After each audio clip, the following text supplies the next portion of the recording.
Experiencing it in a different way is fine. కాకపోతే it's like అంటే మీరు the best ఇచ్చారని చెప్పేసి అనుకుంటారు. Everyone who works for the film. It could be writer or the director or that whoever the technician is. అయితే ఎక్కడ తేడా కొట్టింది అంటే what will you analyse from that? అంటే to my mind firstly comes the placement of the cinema. ఏదైతే date ఏదైతే ఉండిందో okay.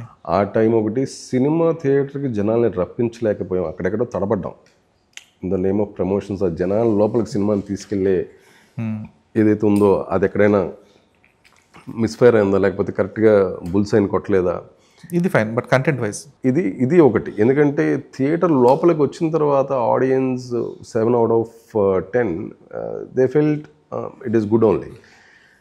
But number of people who said that is good or very less. Okay. To answer your question precisely, this is my understanding. It is not it shouldn't be answering for everyone. అంటే రవితేజ గారిని అట్లా చూడడానికి రెడీగా ఉన్నారా లేదా అనేది again ఒక question. ఇంకొకటి highly concentrated scenes one by one వచ్చేసరికి మేబీ అది కారం ఎక్కువైన కర్రీ లాగా అయిందేమో, అది ఏమైనా బ్యాక్ ఫైర్ అయిందా, మొత్తిందా అనేది ఒకటి నాకున్న అనాలిసిస్. ఓకే. అంటే ప్రాబ్లీ దాన్ని మధ్యలో ఇంకేదైనా హ్యూమర్ ఫీలింగు ఆర్ ఎగ్జాక్ట్ కాంట్రాస్ట్లో ఉండే సీన్లు ఏమైనా వేసి చేసి ఉండొచ్చేమో, అప్పుడు అది ప్రాపర్లీ సర్వ్ డిష్ అయి ఉండొచ్చేమో అనేది ఒక అనాలిసిస్. ఓకే.